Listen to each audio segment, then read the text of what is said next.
Welcome to this workshop of Black Agenda Report, Black Liberation Strategists in the Age of Exceptionalism. Before we begin our program, we will have remarks by Glen Ford, who is the executive editor of Black Agenda Report. It will not be his presentation, but an announcement from the family of Black Agenda Report.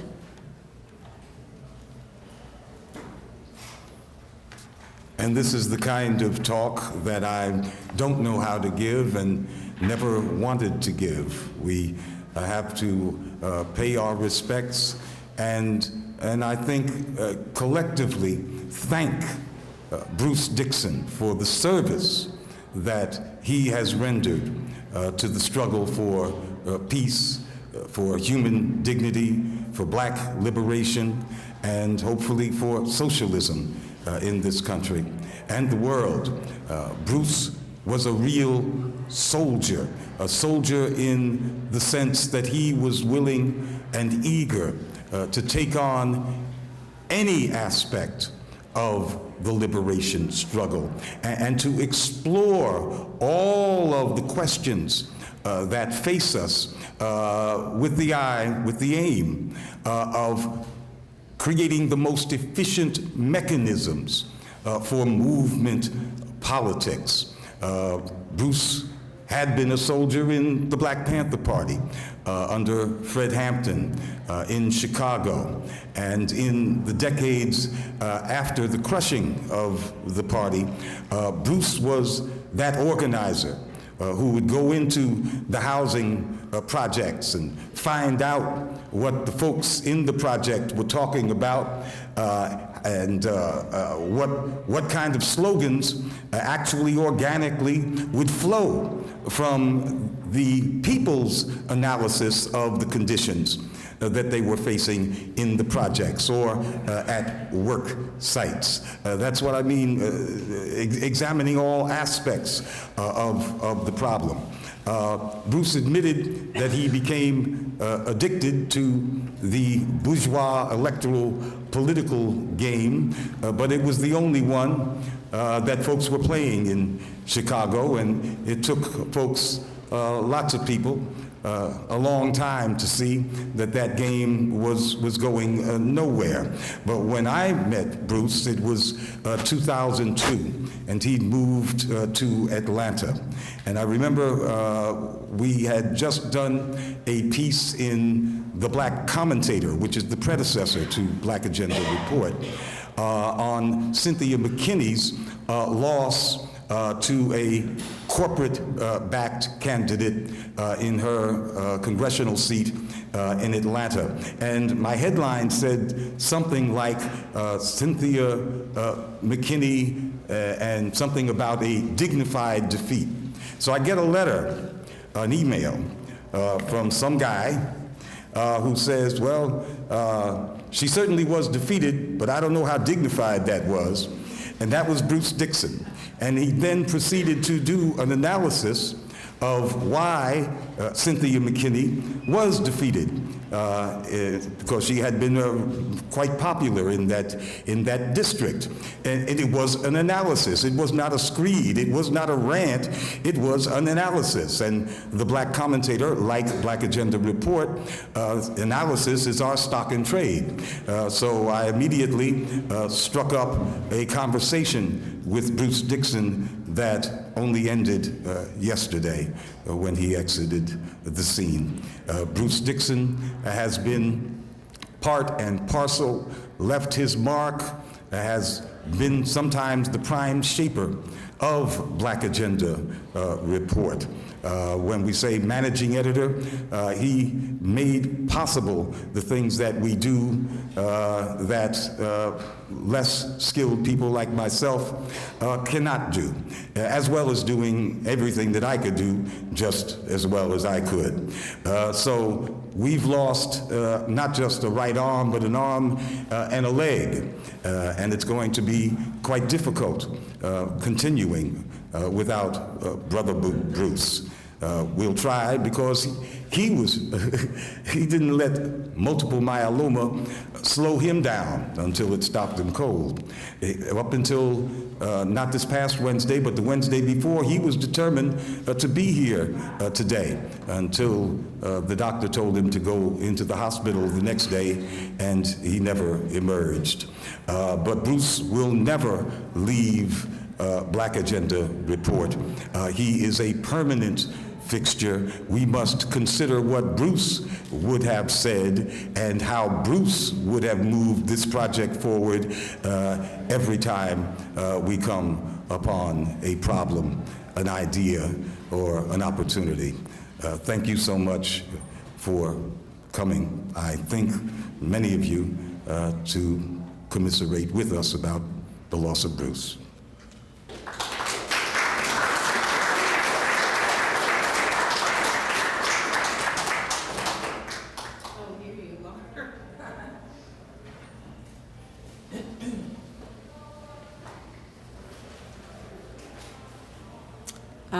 Thank you, Glen Ford. It is indeed a very sad occasion.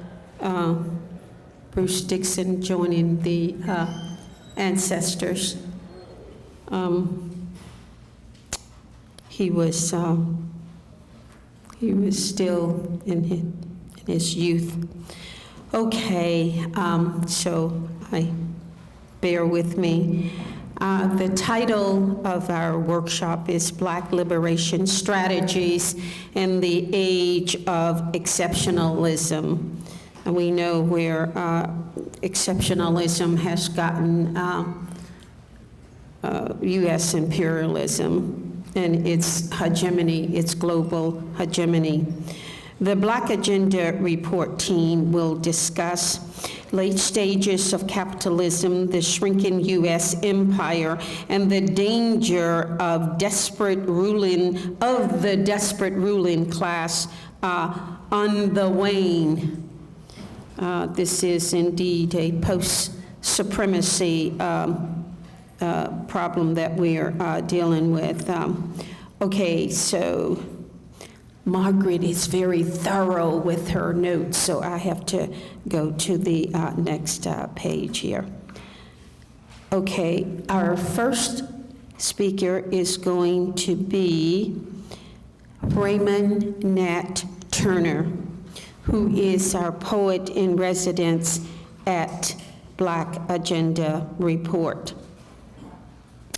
And we're going to do things a little bit backwards because I know you folks are anxious to hear. So we're going to bring Nat on, and then I'm going to tell you all of the wonderful things about him, and you will hear for yourself just how gifted he is. All right, Nat, you're on.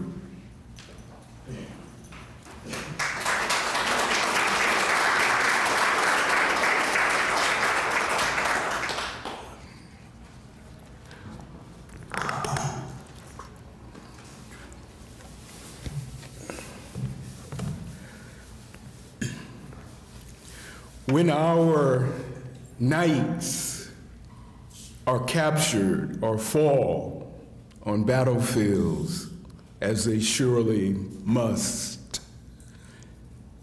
we lose brilliant light. We scramble to pry pins, swords, spears, bread and roses from stainless steel grips of their icy hands. We scramble to hoist fallen banners, temporarily mired in mud and blood, even higher. We scramble to staunch rivulets of brine from shattered hearts. When our giants go down, spines straighten, honoring burnished names, immortal legends, divvying up ancient work that created giants in the first place.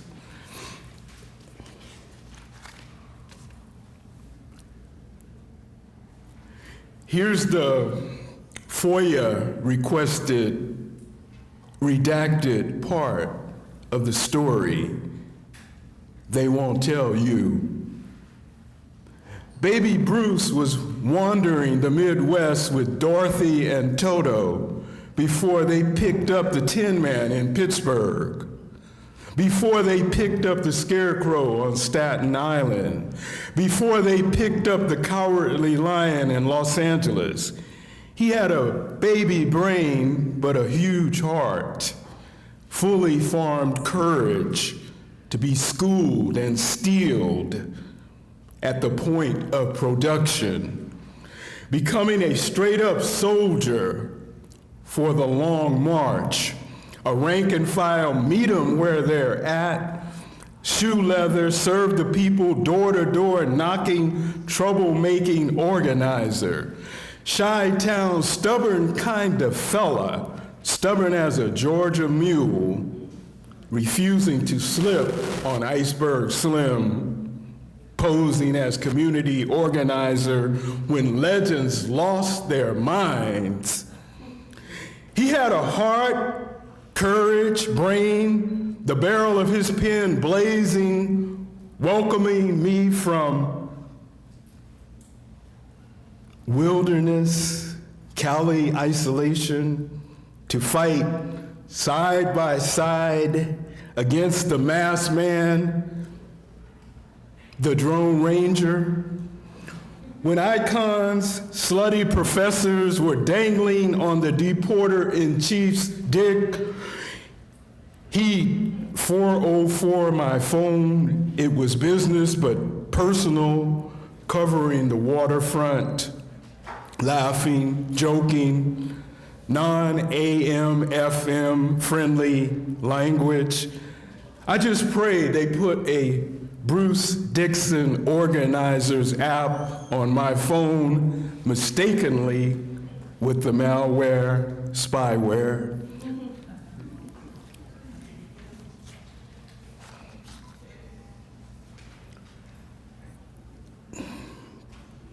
Poppy, are we there? Are we almost there? Wide-eyed incantation of a child, 3 feet plus, 60 pounds. Exodus, leaving the lowland 6 days before birthday 7. Poppy, are we there? Are we almost there? Beaming birthday celebrant on the bus, munching an uncrushed pink frosted cookie from Poppy's beat-up backpack. Poppy, are we there? Are we almost there? Her small, soft hands celebrating heroics of an unshaven face, chasing dreams, dreams of pine tree scents and small gifts, compliments of the magic of his hands. Dreams of the doll her mother promised before dying suddenly. Dreams of asylum from violence, fleeing extractive capitalism's suction tube tentacles. Poppy also had dreams of Jaybird, as he called her, teaching school and university with compassion and skill, like she instructed stick dolls he'd crafted from fallen branches. Poppy, are we there? Are we almost there? Springing up and down on her invisible trampoline, Poppy's promises of a Christmas tree and celebration in California racing through her amazed and amazing mind. Poppy was proud. His back burned and ached. He clenched his teeth when she dozed off to sleep. His stomach growled, rattling sunken sides. He went without eating so her belly would be full. He took tiny swigs of water so she'd have enough. Football fans who love players that play through pain. Basketball fans who love players that create their own shots. Does chasing dreams thousands of miles through government gang-infested swamps, bad back, 7-year-old in tow, show up in your thicket of statistics and fantasy? Poppy, are we there? Are we almost there? To her, the bumpy ride, jarring dreams, juggling her belly up and down was an adventure, and Poppy had prepared her for it with bedtime stories where everyone lived happily ever after. Arriving at a border swarming with uniformed thugs, 3/5 human, igloos pumping raw sewage through veins, whistling Dixie, prying Poppy and J-Bard apart, her forehead a 105-degree radiator, body spasming, eyes rolling round in their sockets, tummy evicting the food Poppy fed her. Terrorist tricks to breach the border, enter the U.S., as were delirious, distorted, slow motion last words. Poppy, are we there? Are we almost there?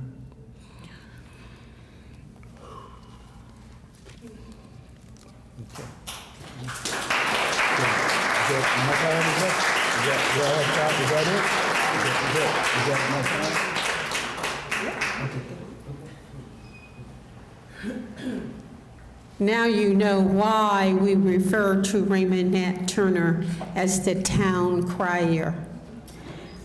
He is artistic director. Well, you know, I mean, you can judge for yourself how talented he is.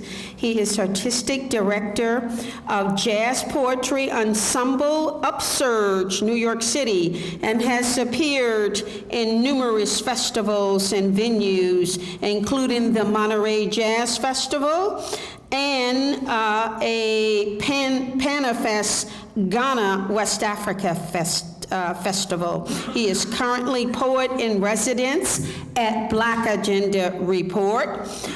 He has appeared, or rather he appears on WBAI Tuesday morning show, also Ralph Pointer's blog radio, and he is a frequent contributor to Dissident Voices, and his work appears in Black Agenda Report. So can we have a hand again for Raymond Nat Turner?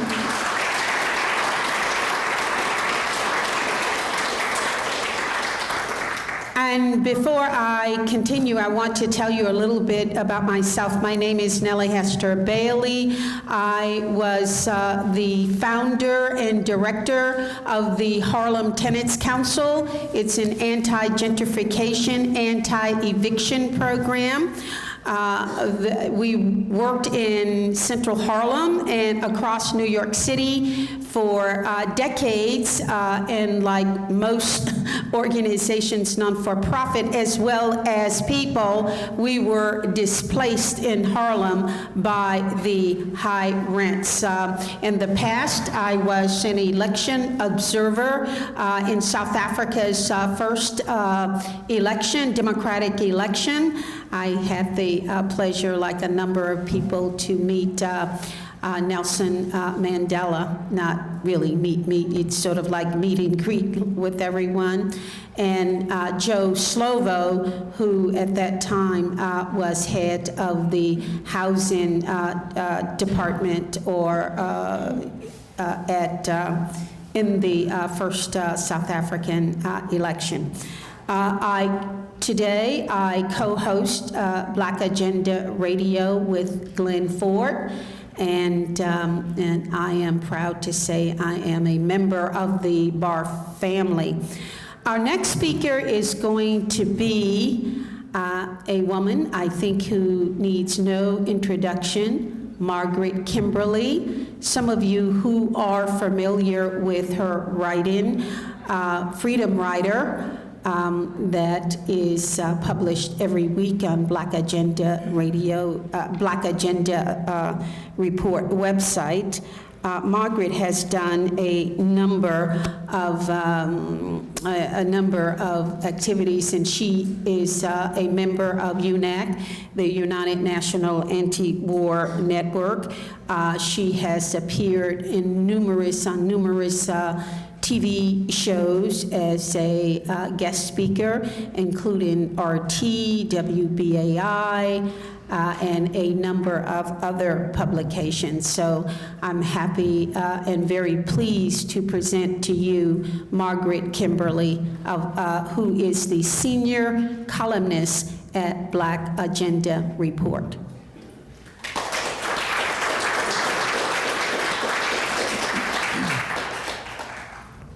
Thank you, Nellie.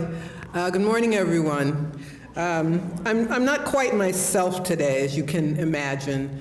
After losing Bruce Dixon yesterday, I didn't sleep very well, among other things. So I'm not sure if I'm up to my usual form. And among other things, I apologize to Nellie. I didn't give her information for my bio, some things I'm doing lately, which I'll mention briefly. I'm excuse me, I'm among the contributors to a anthology called In Defense of Julian Assange, which you can pre-order now at orbooks.com.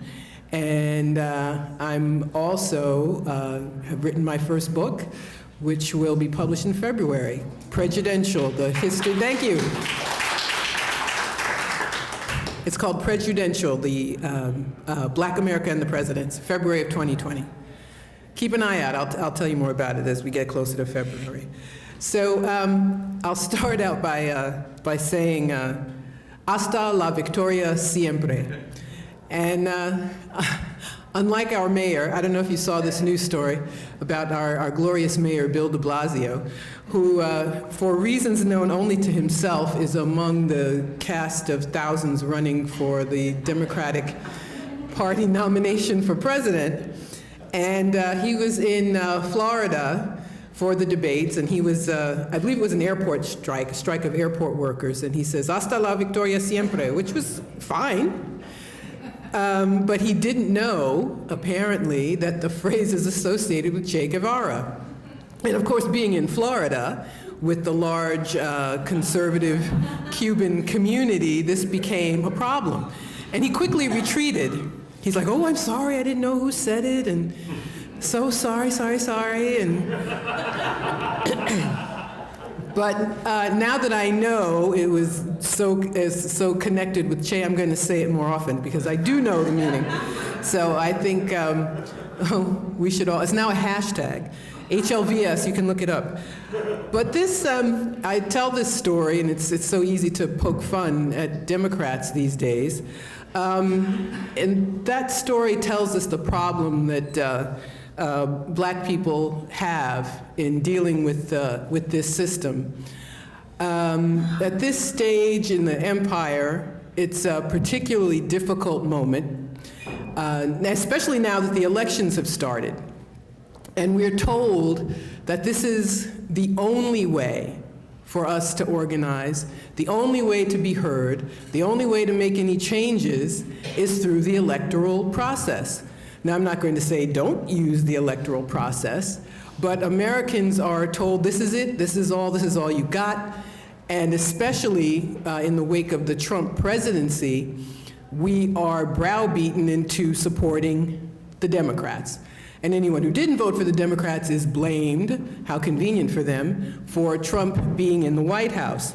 So this campaign that started, and there was not one but two debates this week, and I couldn't watch them, it's just too hard for me. But then at the same time, I kind of regret it, so I'm relying on news reports and what my friends have said on social media.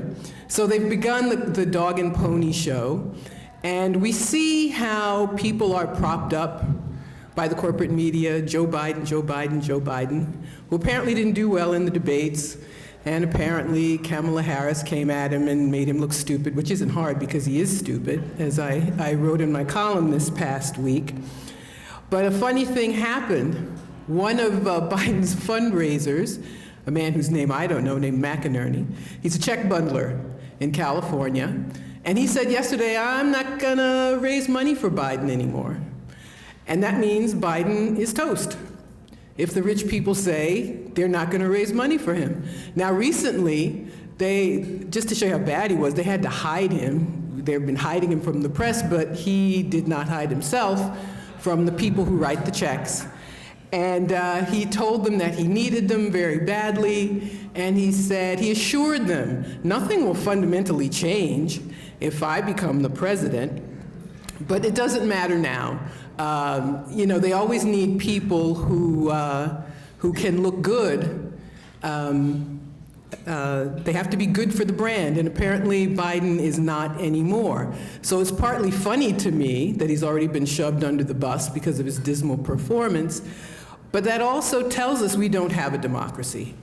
That if the people who write the checks, who bundle the checks, can decide who does or does not become president, then that is proof positive that we do not have a democracy. And I think that's something that has to be said so that people don't spend the next year and some months thinking that there's a democracy for them to protect or restore or bring back or save from the evil Trump. And he is evil, but we didn't have a democracy before January 2017, so we can't blame him for everything.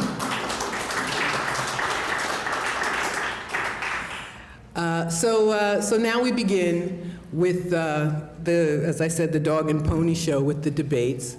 And in reading about them and listening to what other people said, it seems to me that once again, they did not raise any of the issues that are of importance to black people in particular, to the whole country.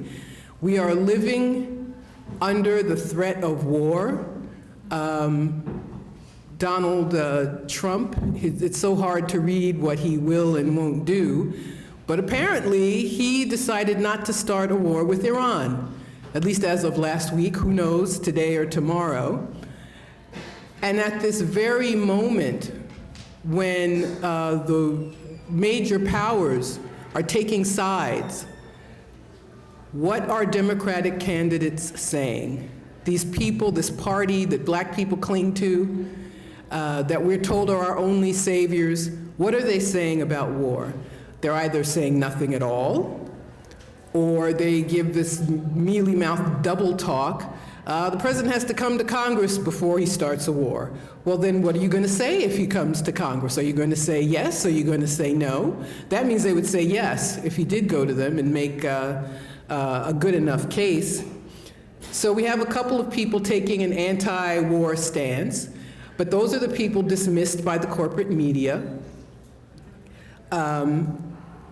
And not only are we dealing with the war, that conventional warfare that we all know of, bullets and bombs, but we also have sanctions, which are not new to the United States. Sanctions have been in use, for example, against Cuba since for almost 60 years. In recent years, the Trump administration has really ramped up sanctions, and a study recently, indicated that sanctions have killed 40,000 people in Venezuela alone. And let's just remember something about US government sanctions. They not only mean that Americans or businesses or the government cannot do business with the targeted nation, but any other nation that does so is also targeted. And that means US sanctions are international sanctions. That means that no one can do business with Venezuela or with Iran or with Zimbabwe without also suffering America's threats of force and impoverishment. Iran went through this process of the so-called Iran nuclear deal in exchange for sanctions being lifted or relaxed. Trump unilaterally pulls out. Iran waits a full year, waiting for the Europeans to make good on their promise, and do something to help them. Of course, they don't. And now they say they will resume uranium enrichment. But who do the media tell us is the villain? The villain is Iran. It's very interesting watching the news story of the shoot down of the drone, which was not in international airspace, it was in Iranian airspace. But this is a moment for the people who we're told are representing our interests to say something. But of course, when they do say something, it's all about being tough with Iran. It's being tough with Russia, being tough with China, being tough with somebody. But no one, or very few people, I should say, expressing an anti-war voice. And these issues do concern the entire country, but they concern Black people in particular. This is a moment when we need to revive, and many of us are reviving that position that Black people always had. We were always the people most skeptical of war. We were always the people who questioned what our country said about other countries. That we suffered after Obama became president, and he's still hanging around, so I guess as long as he's alive, we'll still have to fight against that. But we must separate ourselves from these people that we are told are our only savior. Have they talked about mass incarceration? Now, I understand Kamala Harris is calling herself a progressive prosecutor. She was a progressive prosecutor. I don't know how prosecutors get to be called progressive, especially her, putting Black mothers in jail if their kids skipped school and fighting against a prison overcrowding measure. But she could be the next one that they prop up now that Biden flunked his test. But we can't be fooled by her either. We've seen this movie, we know the ending. So they don't talk about mass incarceration except to lie, the ones who helped the mass incarceration system, like Harris. Unemployment, raising the minimum wage, all of these things that people need and want are not being discussed. And the person most identified with raising some of these issues is Bernie Sanders. And the reason there are how many people running for president among the Democrats is to 20 some odd, to make sure that he doesn't get the nomination. So this is where we are. And it's going to be funny to see, as of a week or so ago, most Black politicians were backing Biden. They were excusing his racist remarks that go back decades. He had the protection of Obama, and he was chosen by Obama, I think, for that reason. He was chosen so that Obama could make clear, as if he hadn't already by the time he chose a running mate, that he wasn't going to do anything for Black people. But now he doesn't have that protection anymore, and it all came out, and we saw who the Black misleaders, as we call them at Black Agenda Report, we saw whose interests they serve. So it'll be interesting to see. It'll be funny to watch how they try to weasel out of supporting this man who now the rich people aren't supporting anymore. So I started off by talking about Bill Deblasio and his comedic attempts to be leftish. But I think he exemplifies all the problems we have with Democrats, all the problems we have with people who call themselves liberal, and how worthless they are to us. And we have to also talk about what happens if a Democrat wins in 2020. What will happen for Black people? It's pretty clear that our choice comes down to the overt racist versus the covert racist.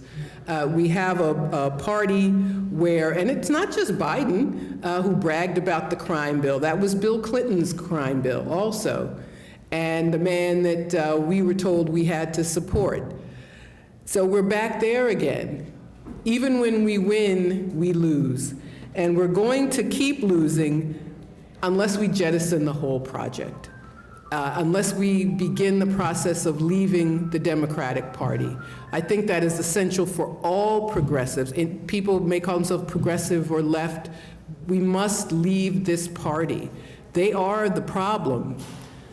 They give an illusion. They live on past history of decades. It's been a very long time since they did anything for the people.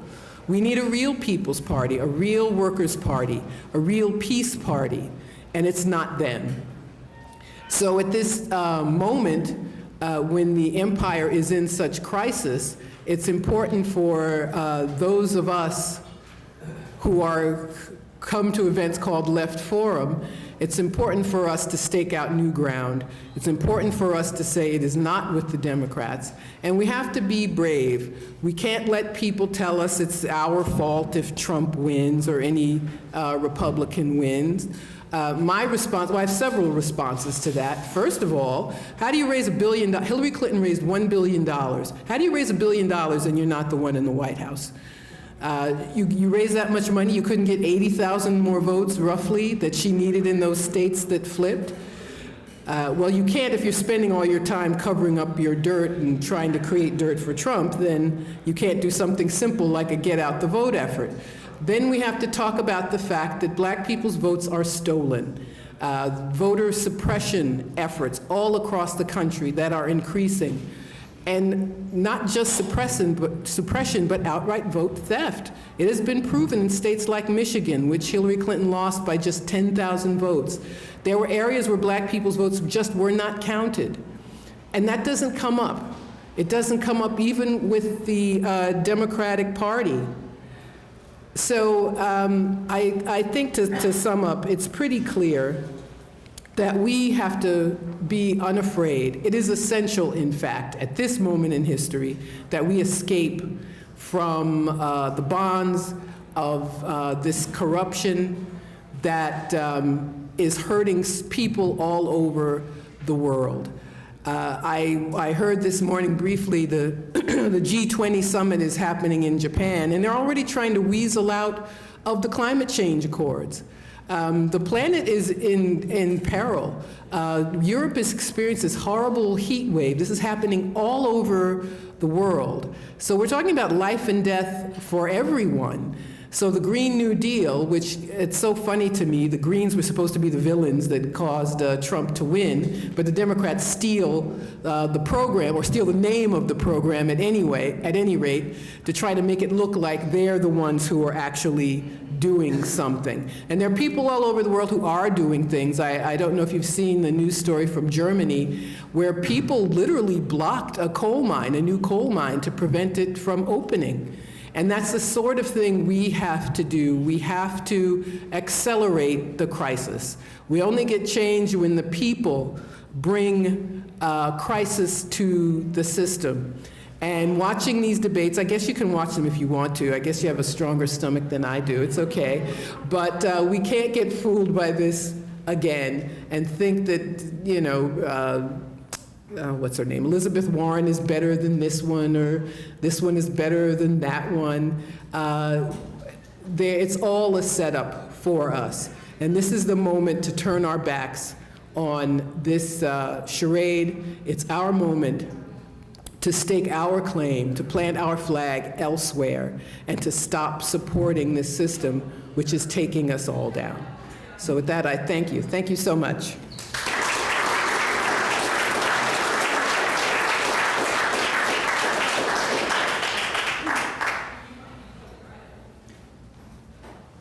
Thank you, Margaret Kimberly. If I may, I will exercise a privilege as the moderator. When we talk about Iran being in possession or moving toward the development of nuclear arms, let us not forget that the country in the region that has nuclear arms and arsenal is that of Israel. It is believed that Israel has from 200 to 400 warheads. They stockpile nuclear weapons for the U.S. And we know from their whistleblower, Mordecai Van Nunu, who blew the whistle on their so-called secret center arsenal, that in fact it was hardly a secret because the U.S. government knew about it. And to be quite frank, and this is my editorial, not anyone else, if we're talking about Russiagate and the interference in American elections, who other than Israel fits that bill? And as Chris Hedges and others, Grimaldi and others tell us, Israel in fact has corrupted our Congress. We know that officials are targeted. The Congress is well funded by Israel. So we have to have a truth perspective, a critical analysis of the facts. And these are facts that one will not find in the U.S. coverage. And we need to be very clear about that. When you have a religious figure in Israel talking about it's okay for soldiers to rape Palestinian women, then we have reached an all-time low, to say the least. And one need not go into the treatment of the Palestinians, and Jared Kushner's unveiling of this peace initiative is the occupation of Palestine repackaged. Okay, so I've exercised that. Our next speaker is going to be Danny Haiphong, who is, let me get my little thing straight here. I was telling you, he is a regular contributor to Black Agenda Report. He has been involved in anti-war and anti-imperialist organizing and journalism since 2010. He is currently a graduate student in social work and lives in New York City. He is co-author of the new book, American Exceptionalism and American Innocence. A people's history of fake news from the Revolutionary War to the War on Terror. And I guess that title in and of itself tells us what we are confronted with respect to fake news. And here is Danny.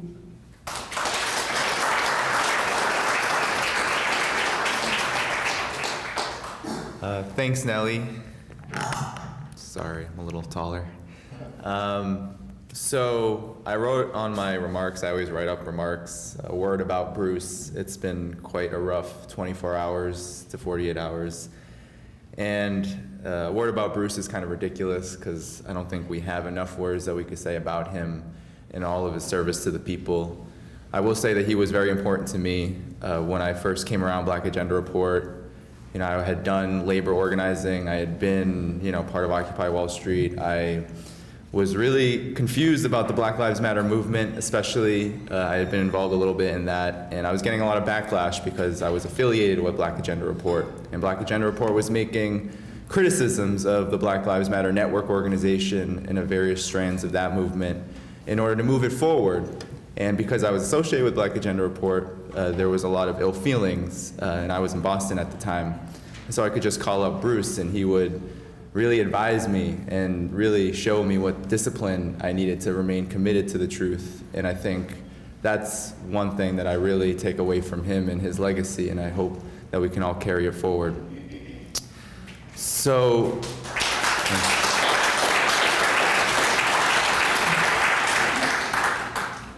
I'll just begin. I have some brief remarks, and I think the real question that I'm trying to answer, and I think we all are, is, what is the role for those of us who are oriented toward the struggle of the working class, like myself, in the struggle for peace, and who take our cues from the Black liberation movement, which, as we all know, the left in general and the Black liberation movement has been in retreat for some time. There are many right answers to this question and many wrong ones. but one of the most important tasks that I see right now is the development of an anti-imperialist political consciousness. Anti-imperialism is a higher level of theoretical analysis than simply opposing war, as important as that is. New polls have shown that US voters in the Republican Party camp are actually more anti-interventionist than those in the Democratic Party camp, and that was polled around the question of Syria in 2013 when Obama was looking to draw his red line and bomb that country into the Stone Age. Anti-imperialism is a revolutionary political orientation that breaks through the limitations of the two-party duopoly. It serves as an ideological framework from which organizations like the Black Alliance for Peace and others have attempted to take up. To me, anti-imperialism is the only antidote for US-led global austerity. Bernie Sanders' anti-austerity platform, branded as democratic socialism, has made him both the most popular politician in the US and the politician that has been most attacked by the Democratic Party. His demands, however, are not anti-imperialist in scope and thus fall short of a legitimate challenge to austerity. In many ways, they don't fit the category of anti-war either. Indeed, Sanders is opposed to some wars, such as the potential US invasion of Iran, the Saudi-led war but US-backed invasion of Yemen, and his historic opposition to US support for Contras in Central America during the 1980s. The New York Times even called Sanders, quote-unquote, foreign minister of Burlington, Vermont, when he was a politician there, the mayor, in response to this anti-war history. And the use of this anti-communist slur really shows how anti-war politics in all forms across the entire ruling class are wholly unacceptable, regardless of how selective they may be. But Sanders is running within the belly of the war party, so we really can't get an understanding of imperialism from him. And we also can't develop an understanding of imperialism from Alexandria Ocasio-Cortez or her affiliates, whose speeches continue to invoke American exceptionalism and nationalist pride around the US's role in World War II, for example. The leftish elements in the Democratic Party have little problem with the fact that US military supremacy is the backbone of US imperialism. Any Democrat who dares challenge the war machine is effectively marginalized. We see this right now, even though she's far from an anti-imperialist. Tulsi Gabbard has been blacked out from major polls and corporate media networks for just uttering the notion of anti-interventionism. When she has been discussed, it is to smear her as a Putin's puppet or a dupe of Russia, despite her long history in the US military. Anti-imperialism is more than just anti-interventionism. It is a materialist analysis of the central role of finance capital in the current epoch of global capitalism. Finance capital is the dominant force of the world capitalist system at this time. There are good reasons why the International Monetary Fund has warned against the effects of corporate debt, why the US possesses $1.6 trillion in student loan debt, or why the US government carries trillions of dollars worth of its own national debt, as they call it. Monopolies rule and the banks are king. Finance capital has become fat from austerity and creates whole markets for itself out of the misery of capitalism. US capitalism has become dominated by finance capital precisely because the inherent contradictions of the system have turned into antagonisms. Capitalists derive profits from labor, which is a really important concept, and do so by increasing the rate of exploitation, paying workers less, and speeding up production by spending money on technology and investing in it. Competition between capitalists toward these ends have led to an unprecedented but inevitable level of capital concentration. Monopolization has driven the conditions of the vast lot of humanity into barbarity and has simultaneously increased the cost of technological investments in production and in the military, which are wholly interrelated, to maintain the super profits of the super rich. The parasites in finance capital have swooped to pad the profits of major corporations and the ailing living standards of the poor with no shortage of debt schemes. Since 2008, households, corporations, and governments worldwide have taken out $43.8 trillion of debt. The sector of finance capital comprises of over 40% of all US corporate profits up from just 10% 30 years ago. What makes democratic socialism neither anti-imperialist nor socialist is that it does not center the proletariat or the oppressed in the making of history. Black America created the value and continues to create the value and wealth of this empire, and workers all over the world remain at the center of production of the large but largely fiat-based profits of finance capital. Without the complete and utter immiseration of the working class and oppressed, finance capital and Wall Street would wither away. Privatization, predatory lending, and endless war are all preconditions to finance capital's hegemony, which help it devour the economic landscape. Anti-imperialism is a necessary intervention because it is not just a narrow program that reforms individual aspects of the imperialist albatross.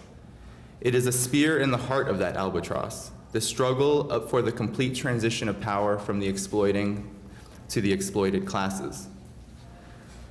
So the question really is, is there a successful example of anti-imperialism in the world today? I think that there is a feared example of anti-imperialism in the world today that must be discussed in all leftist circles and organizing and activist efforts, and that's China. Leftists of many political persuasions, however, especially in the United States, claim that China is no longer a socialist country. Some claim that it's an imperialist country seeking to devour Africa whole. Yet many of China's most powerful industries, such as the Huawei Corporation, which has made the news due to the US jailing of their COO, it's owned by 90% by a trade union committee. China has lifted 800 million people out of poverty since 1978, and over that same period, real wages for the bottom half of the country have risen by 401%. Real GDP growth in China has averaged 10%, well above the sluggish 1% to 3% growth experienced in the United States since the 2008 economic crisis. China is not merely an emerging world power, it is an ascendant alternative to US imperialism.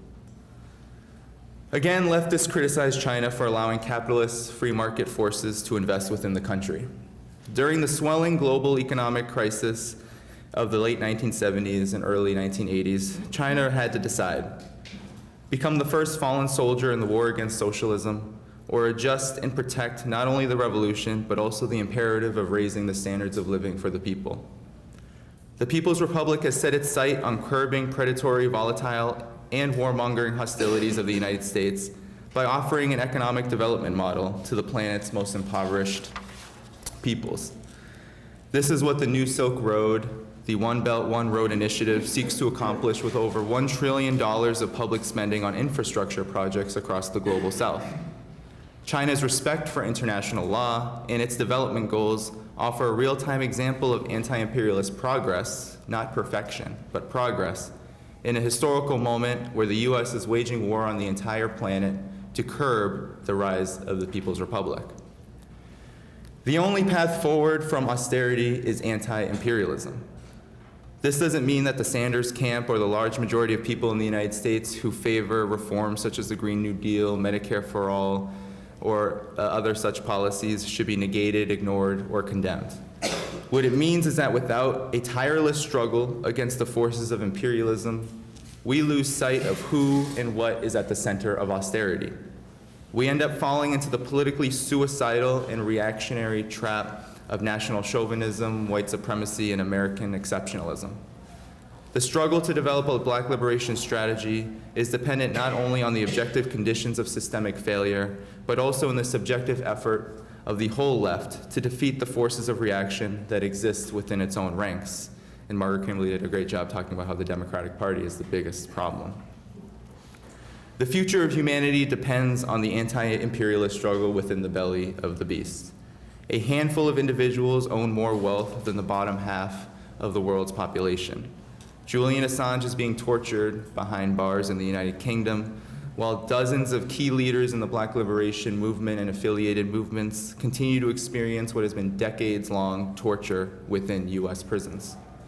All the while, oligarchs such as Joe Biden, Nancy Pelosi, Kamala Harris, and the like display fake gestures of resistance to the big orange menace, Donald Trump. Austerity lays at the roots of these dire conditions. Reversing the course of political, economic, and social collapse will require a massive upheaval not yet seen in the history of the United States. While there's no crystal ball as to if or when such an upheaval will occur, we must understand that the Black liberation movement is our best hope for survival, and that anti-imperialism is a key quality in the people's antidote to austerity. Thank you.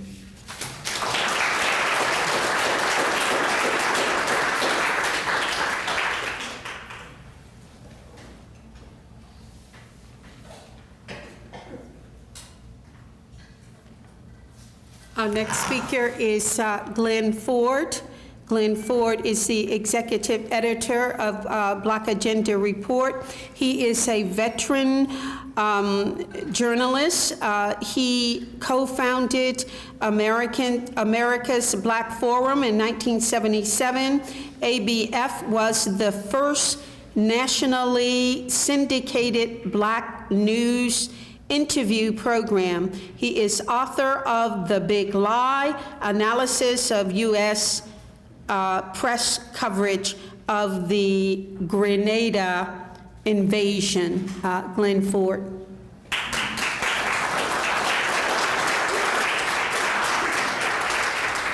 Power to the people. Power to the people. You know, when my brother was killed 6 years ago, it took me about 4 months before my mind was right, and I wasn't in a state of dysfunction that probably looked very much like Joe Biden on television the other day. And so I don't know how long this period of dysfunction is going to last, but I'm in it right now. So please bear with me. The theme of this session is Black Liberation Strategies in the Empire of Exceptionalism. And we chose that title for several basic kinds of reasons. It reaffirms our commitment to Black liberation and also our commitment to socialism. And Black liberation is socialism, and socialism must mean Black liberation. Black America is the most left-leaning, the most socialist-minded constituency in the country, and many studies have shown that. The reason that many folks on the left fail to recognize this fundamental political fact is that Black people insist on defining the terms of their liberation, not just their liberation from capitalism, the capitalism that made them property, but a liberation that provides the material basis for Black self-determination. And for that, you need to have socialism. So it is all one piece, and we recognize the Black self-determination component being the forward point of the spear. It's why people get agitated and say, get up off me and give me my space so that I can determine what I'm going to do next. But the end goal is socialism. We insist on self-determination and on a socialism that serves these Black self-determinationist aspirations. But there is one thing that is certain. No transformative change is remotely possible in the United States unless Black America is fully mobilized and leading the charge. And we have seen when that is not the case, then the other elements in the American panorama seem to get confused. What do the Black folks do, and how come they're so quiet?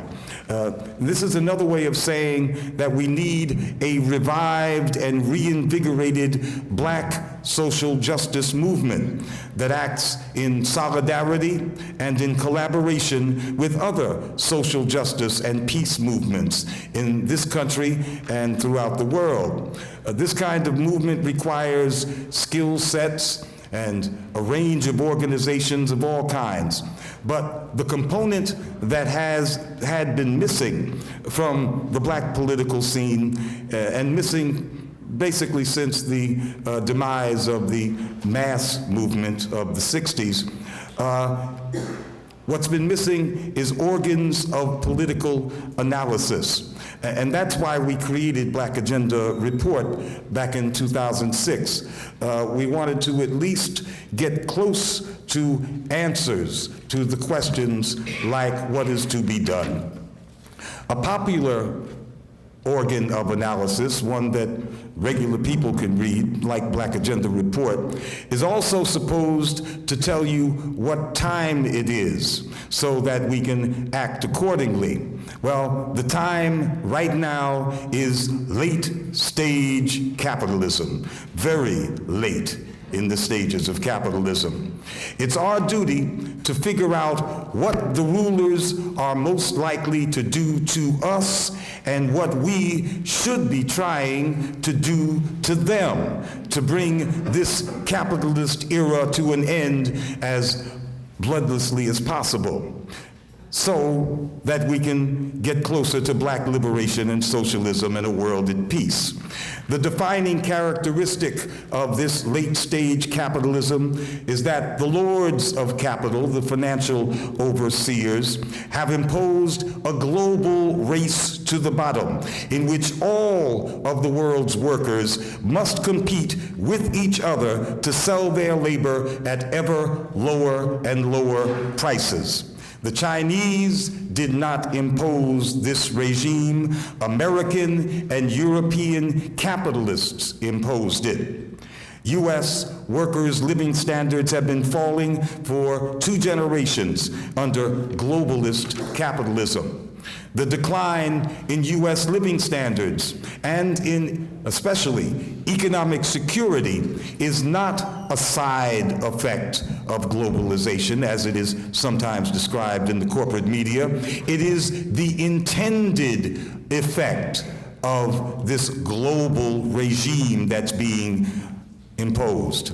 The capitalist imperial consensus, they are agreed on this, is to destroy all impediments to the most profitable exploitation of both labor and technology everywhere in the world.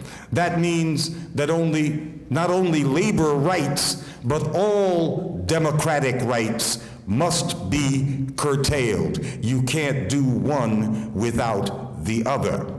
The capitalists are determined to make money the old-fashioned way by ruthlessly driving down wages and rendering the vote and other democratic rights, which we used to call bourgeois rights, irrelevant to the actual governance of society. In other words, it doesn't matter how you vote. You're not going to get your way because of the mechanisms of capitalist dictatorship. At the same time, the lords of capital are relentlessly privatizing what's left of the public sphere and commodifying and financializing every aspect of human relations, everything you do with the lights on or the lights off. In other words, the capitalists are step by step creating a dictatorship like we have never seen. And I mean that literally. This is the brand new world that they're creating. I think we can see this brand new world, then that it has arrived in that even the definition of job is no longer what it used to be. I find it confusing when people talk about I have a job or I'm going to get a job, and I know that the employment that they're talking about is a relationship in which the employer has no obligations whatsoever to the worker and can let that worker go at will, and one in which there are two classes of workers on the same premises. One, the contract worker who has no rights, and one, the more formally employed worker who will soon find themselves in the other person's category.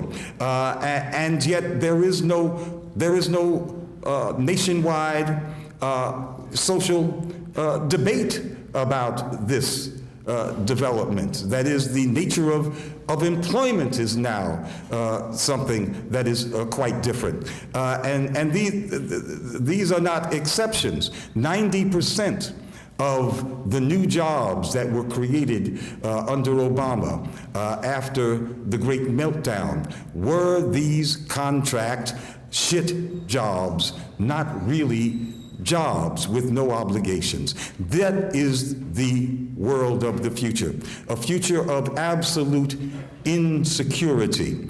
And I don't mean just insecurity in terms of getting a job, but insecurity in terms of what is the nature of my relationship to these people who own this place that I go to every day, a kind of total insecurity. Now, one can understand that that is the kind of society that will require a different kind of policing. Obviously, the mode of policing a population must change as the relationship of the rulers to that population changes. And so if there is no obligation on the part of the rulers to a worker, the social contract between the people who own basically the society and those of us who just live in it has been revoked.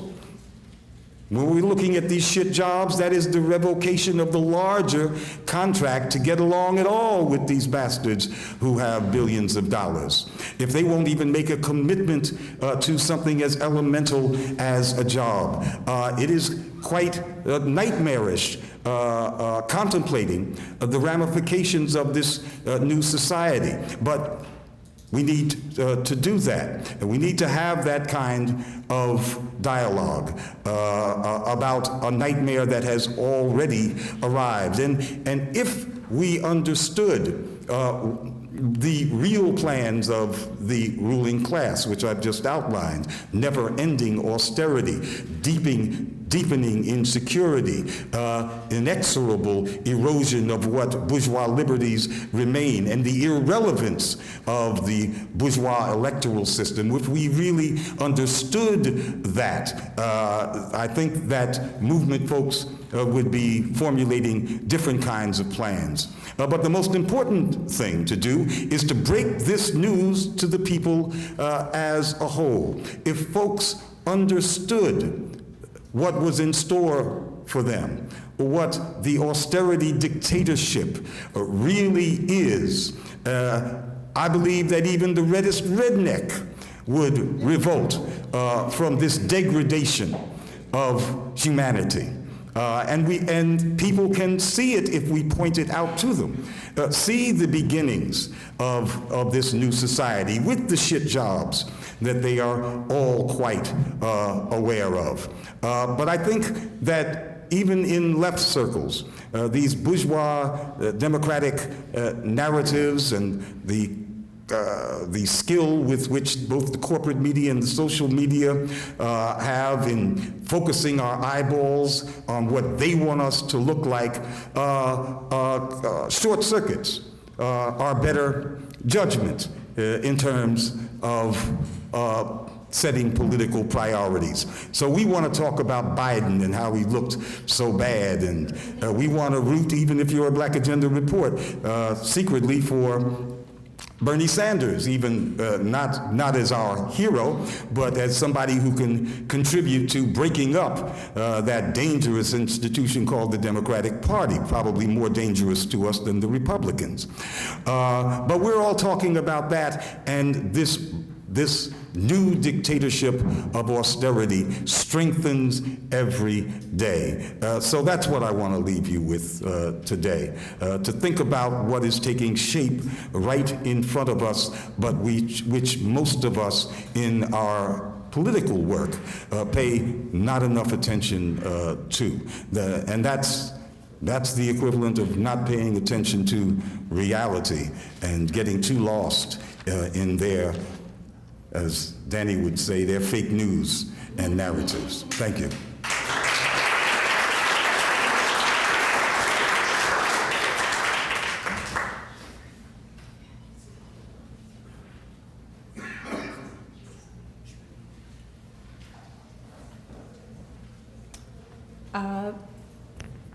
Before we open, oh, and pardon me, I meant to say, I hear so much about the age of Trump, Black liberation strategies in the empire of exceptionalism. So please forgive my slip on that. The age of Trump is imprinted rather in my brain. Sorry about that. So we're going to have Raymond Nat Turner to come up, do a couple of poems, and then we'll open the floor up to Q&A.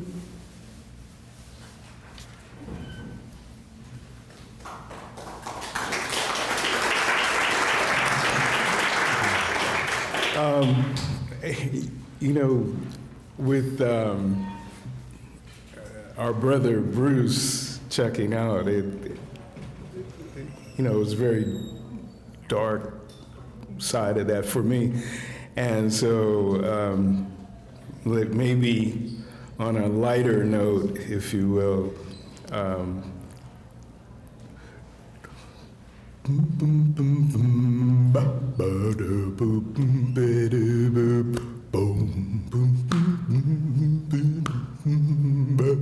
there is a bomb in Kimberley, keep the wars all going, there is a bomb in Kimberley,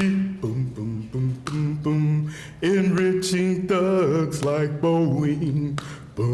There is a bomb, in Kimberley, women and children die.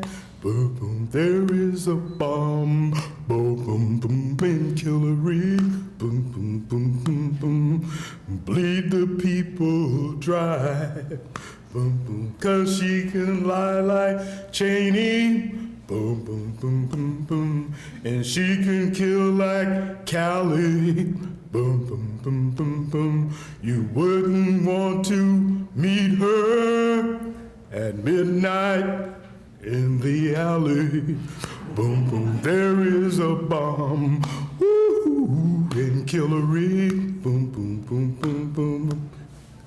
A thief, a thug, clown in a rug, a tweet, deceit, a lie, a cheat, embellish, embroider, a lying disorder, a myth, a fable, a bit unstable, flim flam, clap trap, bunkum, bull crap, an empty wagon, a puffed up dragon, a whopper, a fib, you peep from your crib, a sham, a fake, a major mistake, pathological lying, false flag flying, a grope, a trope, bad jokes, breaststrokes, a grope of a crotch, another manatch, where they debauch over water and scotch, a trumped up story, cock and bull glory, a foot in the mouth for strategy south.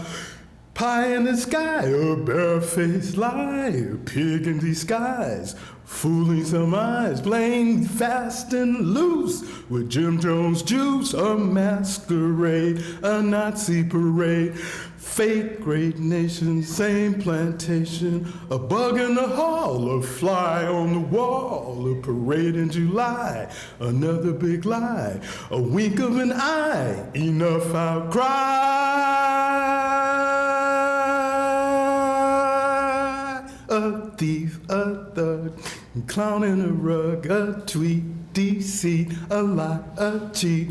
Time for feet in the street, sustaining street heat. Yeah, that's what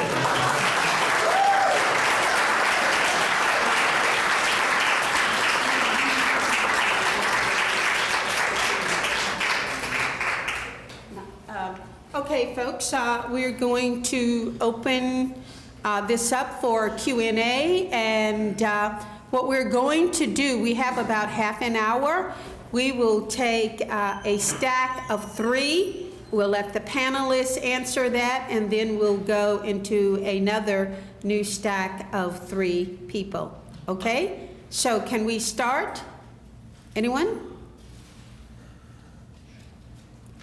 Show of hands. Am I missing someone? Yes, over here. Yes, I am. How much time will I have? Well, it's to ask a question, not to make a speech or. I don't want to make a speech. I just want to comment and a question. Yeah, sure. Why don't we say 2 minutes? 2 minutes? Okay. So cut me off at 2 minutes. Okay. My name is Gordon Barnes. I am a member of the Internationalist group. I'm also an adjunct professor at CUNY, where I teach history. Thank you for your presentations and condolences on the loss of your comrade, Bruce Dixon. In terms of black self-determination, I think that if we want to overthrow capitalism, right, which is the only way in which to achieve socialism, that we need revolutionary integrationism, not black self-determination, not separatism. Historically, the black population in the United States does not constitute a separate nation, right? I do not think that the black population would be able to survive, right, if they were to secede and there was a capitalist United States still remaining, right? And also that black secession would likely be black capitalists, where you would still have the oppression of black workers by black capitalists, as you have under capitalism to a lesser degree. So there's that. In terms of Bernie Sanders, contributing to the breakup of the Democratic Party, my question there is, well, if we look at what happened in 2016 when he ferried in all the votes to Hillary Clinton, right? What is different now? Is he not going to do the exact same thing if he loses, right? And move all of those votes for people who are ostensibly opposed to the Democrats back into the Democratic Party. How much time do I have? Well, you're there. One more point, just on China, if you'll permit me. I agree with much of what you said about China. It's not a capitalist country, though it has capitalist penetration. It is not imperialist, as many leftists like to say, but I would not be so, so easy with their praise, with praising the turn to the market economy in the 1970s, because with that you have the support of the Pinochet regime, you have the support of the forces against the MPLA in Angola, and anyone who knows, that was an integral struggle in bringing down apartheid. So my question there is, how do you understand what is a Stalinist state, which I would say you need to have a political revolution to oust the Stalinists. Okay. First of all, Well, let's. you seem to have... Okay. Can you speak from the lectern? Yeah. You seem to be confusing the simple term black self-determination with the necessity for separation. Actually, international law and other covenants guarantee self-determination to all people. But you imbued the word with some kind of automatic separatist imperative. In fact, in a landmark survey conducted by Dr. Michael Dawson in 1994, which at that point was the biggest and most scientific survey of black Americans ever taken, Dr. Dawson found that a majority in the 50s of black Americans did see black America as a nation within a nation. That's the term. But only a small minority would opt for separation. Separation is what people with self-determination may choose or may not choose. But nobody's, certainly Glen is not talking about separation. What we're talking about is the socialism that we envision will be shaped largely by the black folks who are struggling against this capitalist system. That's what self-determination is about. And the relationships between people, especially people who are struggling as allies, is something that in the course of time is always worked out.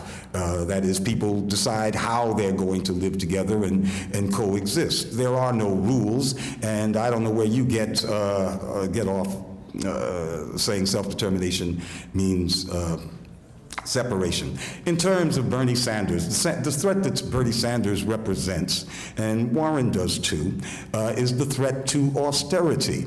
Austerity is the consensus regime of the rulers. They keep it in place and rigorously defend it everywhere in the world. It is their fundamental worldview. It is their scheme. They're not going to let us bust up austerity without a fight. And these supermajority-backed proposals, like Medicare for All, like a Green New Deal, and also a dignified wage, since these people don't even want to define what a job is, these are threats to austerity. And that's why the Democratic Party is resisting them. And that's why they have gone to such great lengths this early in the game to isolate and sabotage Bernie Sanders. Because he represents the threat to austerity, and the threat to austerity is a threat to the heart of their regime. And it has nothing to do with sheepdogging, which is what you were talking about, and which was the term coined by Bruce Dixon. Bruce Dixon, right. Yay. Just quickly, with reference to the first part of your question, are you thinking about the Black Belt Nation that was proposed? Huh? I mean, we can continue later. Oh, yeah, but I'm just trying to add or clarify a historical context to your question, and that would be the Black Belt Nation. Sure. Right, okay, all right, so we got that. Are there others? Can we take two more? Would anyone like to respond right away? I'll just respond to Yeah, I hope about China. Yeah. So I'll just address the point about China, and we can't get into the mistakes of the Sino-Soviet split and all that represented. China, as I said, is imperfect, and its socialist system has had to make a lot of adjustments, and I think what we really have to take into account is how China has been militarily surrounded by the United States in imperialism, and since its revolution has always been under the threat of war. And the Cold War legacy still lives on into today. So for all of China's mistakes, and we have to understand them as mistakes, we also have to understand, as inside of the United States, our task is to ensure that we have a balanced analysis, that we understand contradictions, and how socialism is never going to be pure. And we have to see that China's sacrifices are important, as flawed as they may be, and that China is really the future of the world, and that if our struggle against the US military state is successful, then we don't know, we really can't see how China's impact on the world will benefit people until that occurs. So, as much as the Chinese Communist Party has divisions inside of itself and has been moving leftward over the course of especially Xi Jinping's era, we also have to understand that it is always a struggle, that class struggle does not end with socialism. And China has been going through that since 1949, and I think it's going in a positive direction. And we need to do everything in the United States to ensure that the future of humanity is secure. And I think defending China is one of the best ways we can do that.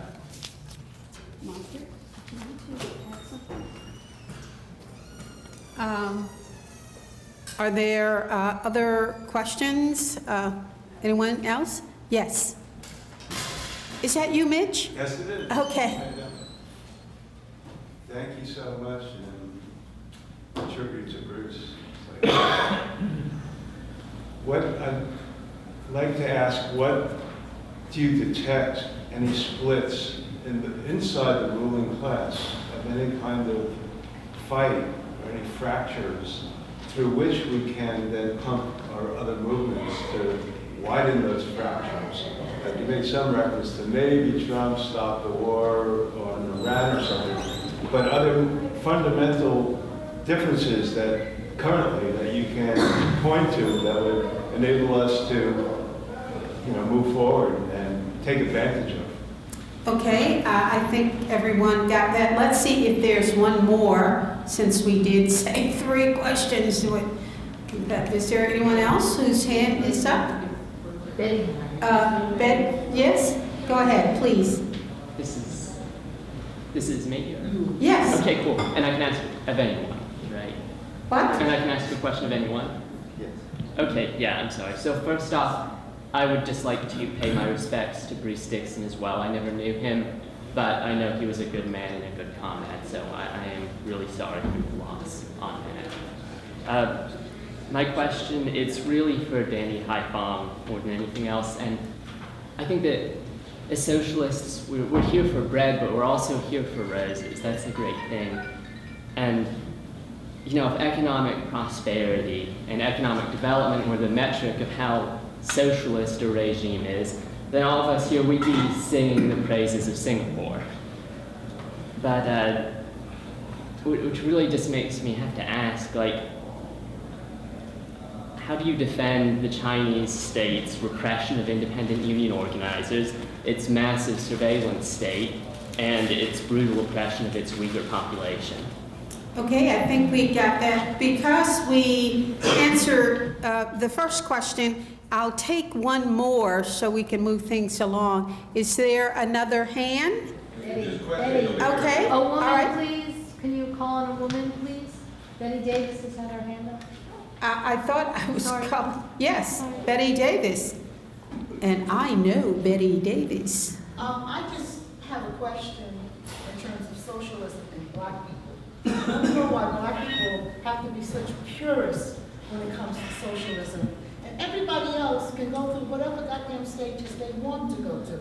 If separatism is nihilistic for us, at the rate that we're dying already, then it's just a question of, do you die like a dog, or do you die fighting for freedom? Secondly, we're already separatists. That's why I'm here. I said I wasn't coming back to the left forum.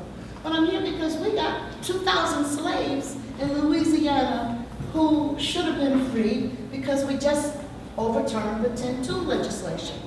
If we can push back against this, 2,000 to 9,000 people making 6 cents an hour working for Louisiana should be free.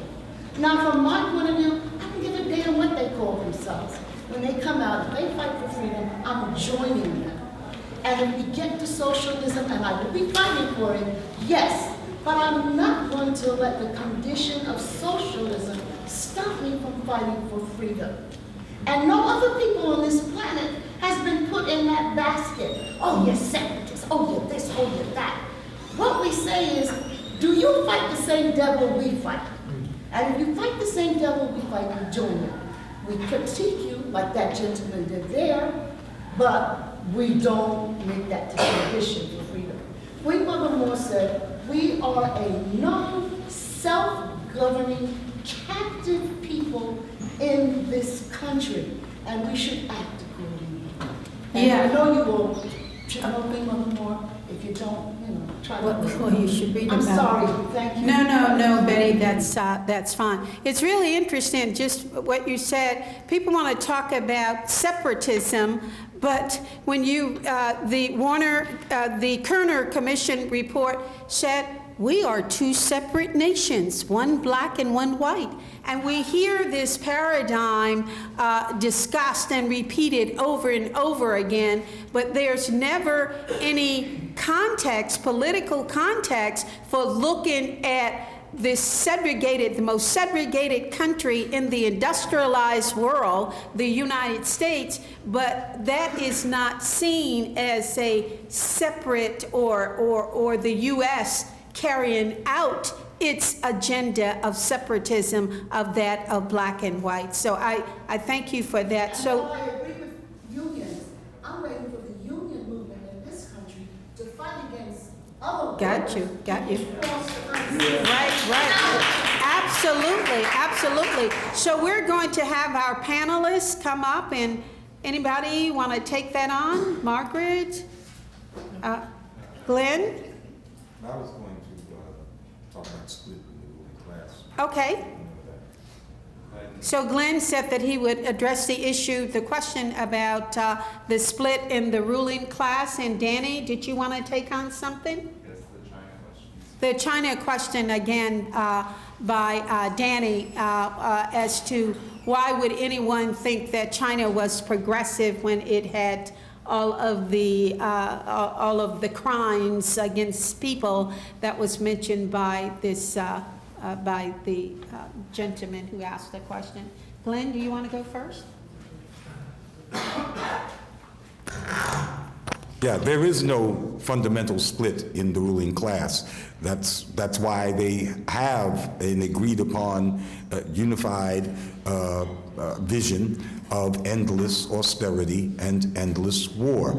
That there is no argument within the ruling class, no significant argument about. But there is a great difference within that class as to how you handle the wider society, or what political mechanisms are you going to use.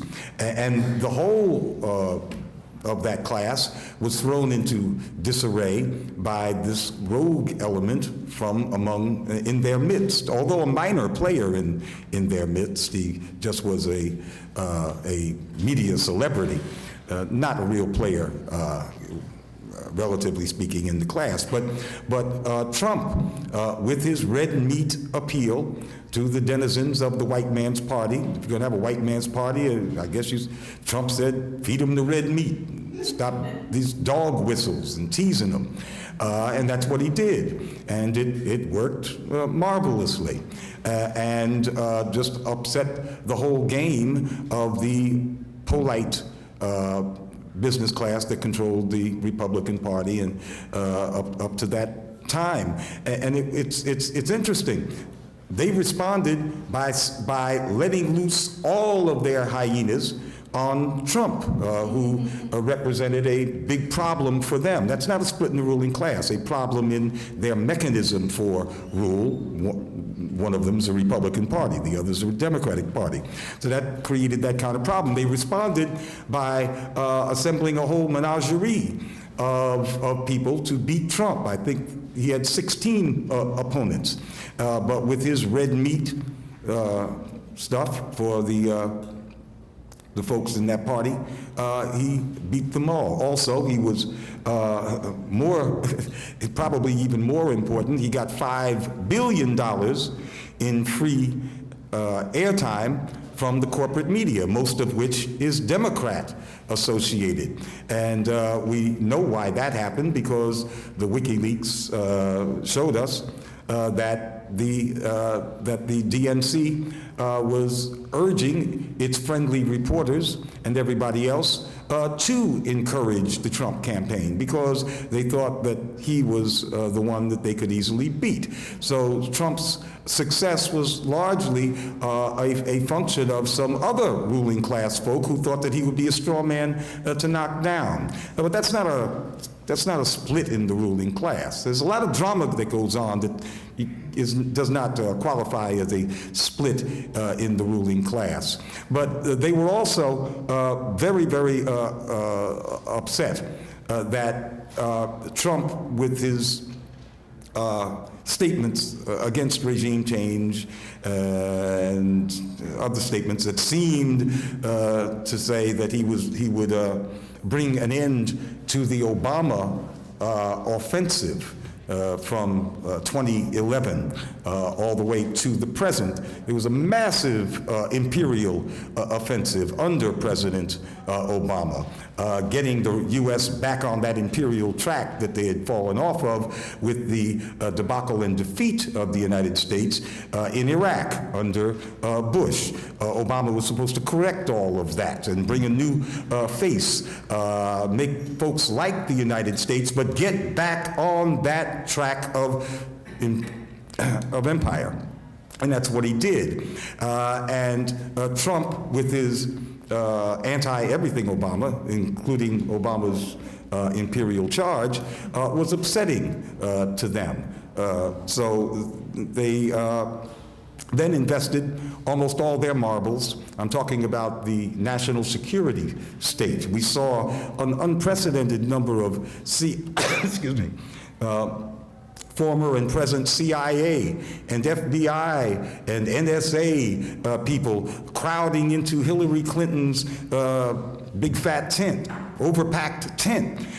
We saw in 2016, after Trump took over the mechanism of the Republican Party, that the ruling class then all crowded into the Democratic Party. It was the only functioning one of the duopoly mechanisms for them to work through. And so no wonder the Democratic Party is now attacking Trump from the right. The Democratic Party is the McCarthyite party, raging a real anti-red campaign when there is no red superpower anymore, but for their own reasons. That party did change in terms of the preponderance of the national security state folks' influence, personified by the Mueller report. I mean, all of it's right can be boiled down to that document. So there are problems in the ruling class in terms of how they rule, but that's not a split in the ruling class in terms of how they want to organize society. It is austerity and it is endless war, and they ain't going to change because that's the only vision they got. And if folks in general understood that and saw the bleak future that is in store for them, we would have revolution in the air again.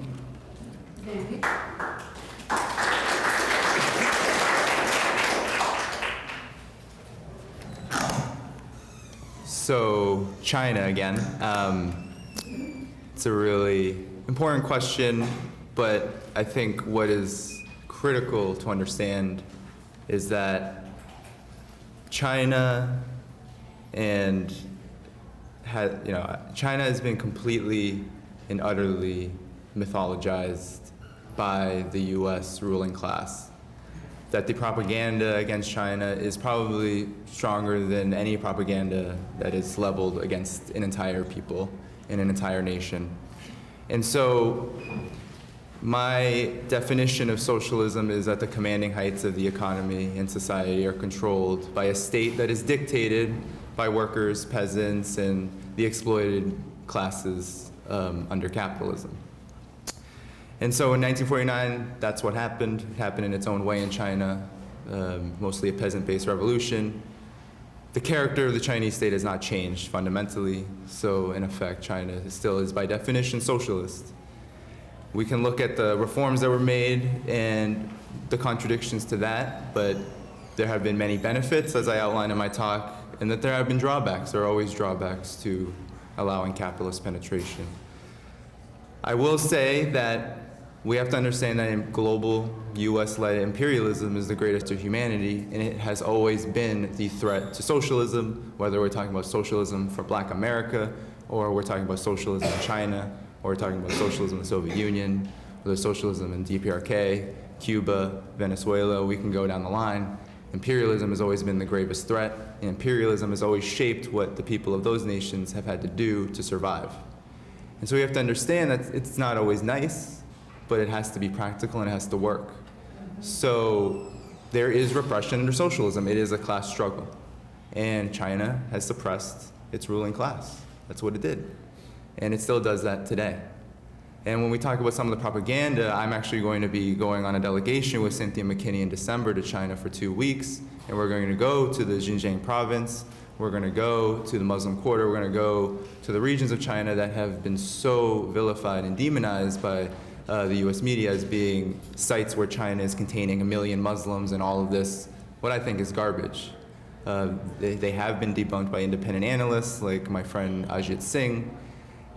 Going there, and I'm going to also document with Cynthia and others to show that this propaganda against China is really a propaganda against us. It's really about making sure that we're isolated and that we are unable to make relations of solidarity with the people of the world, because we constantly think that we're more exceptional than them and that we know better, that we in the United States know better. But really our base of knowledge is mostly coming from sources that are completely not only unverifiable but illegitimate based on where they're coming from. That's the mouthpieces of the ruling class. I will say before we get to the next questions, I just want to make a brief announcement. We have about 10 minutes left here. In a half hour, we will be back here for another panel about my book, American Exceptionalism, American Innocence, A People's History of Fake News from the Revolutionary War to the War on Terror, with Margaret, Glen, and Dan Kovalik. And so we hope that you stick around and spread the word at 12:30. That's it for me. Thanks.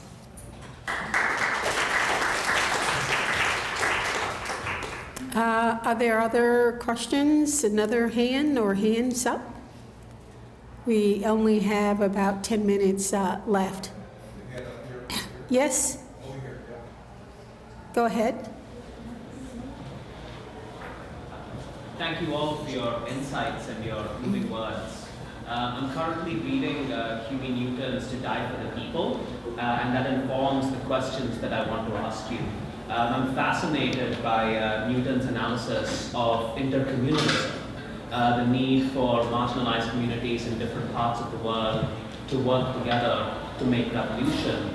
And so I'm curious as to what you have to say about Black liberation in connection with the liberation of other oppressed peoples at the community level as opposed to the nation-state level. And in relation to that, I'd like to hear what you have to say about the need for self-defense, including armed self-defense, to be a part of that vision of liberation. Margaret, you can talk about the Africa. No? Anyone want to take that on? Glen?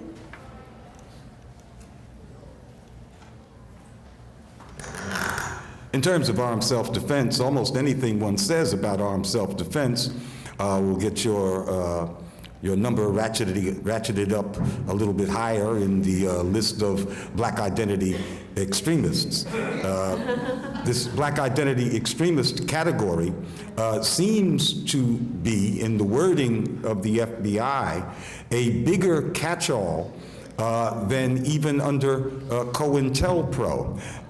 That is, the organizations that they describe as black identity extremist or potentially so, even the NAACP could fit into that category, which gives them carte blanche to take these extra measures. I don't know what's extra for the FBI, but these extraordinary measures against these extraordinary threats against all black people. That's significant, and it's also significant that it's clear that this new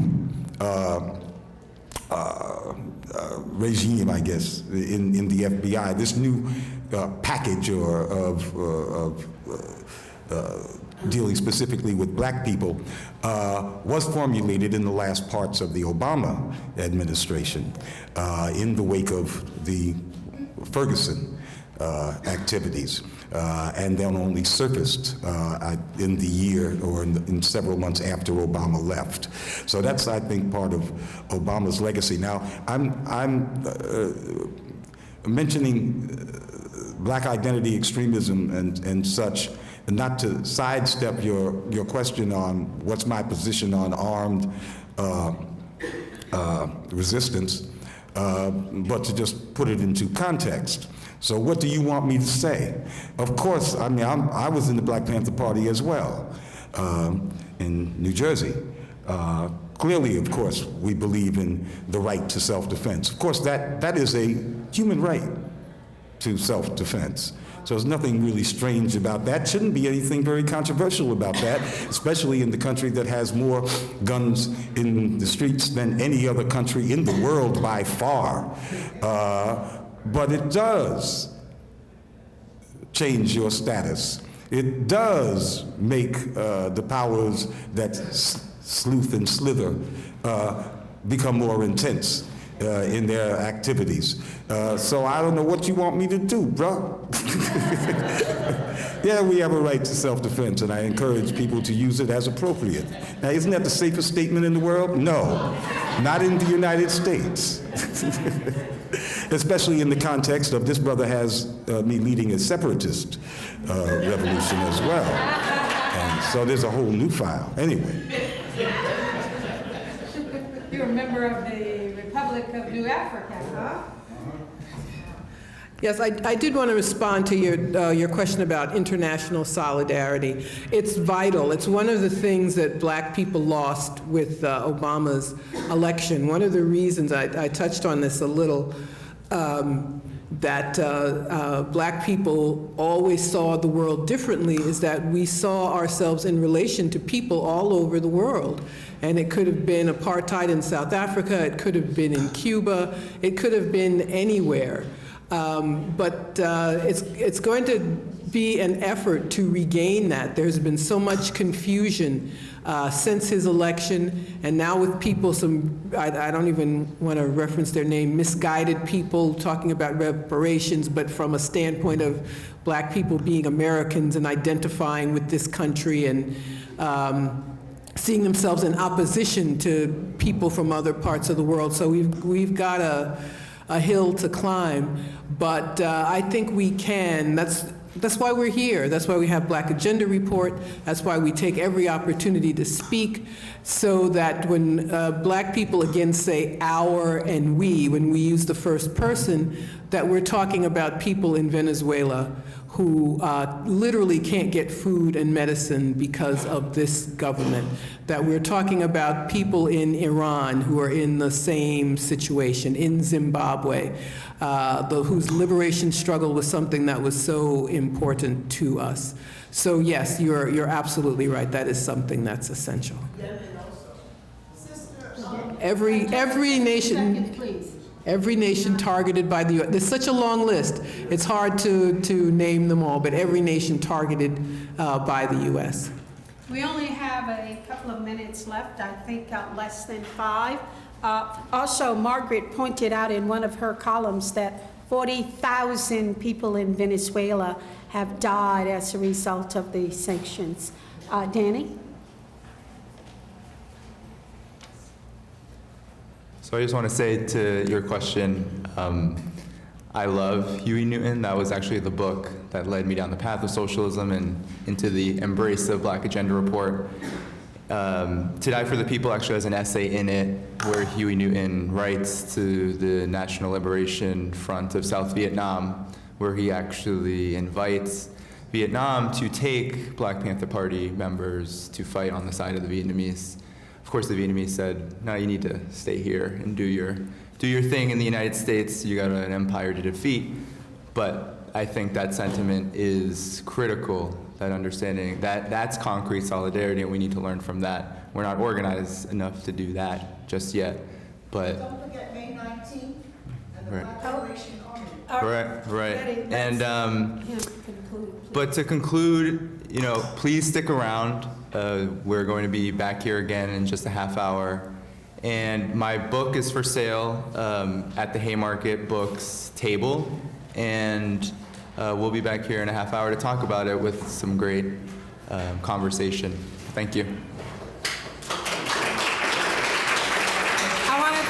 I want to thank everyone for coming. We hope that you have enjoyed not only this session, but you are taking away something. And very quickly, one thing we have to remember about China is that China, along with Russia, are looking to end the U.S. dollar monopoly of the global economy. I mean, that to me appears to be a big deal, because if that dollar no longer dominates, then my goodness, maybe there goes sanctions. All right, folks, thank you so much. Stick around.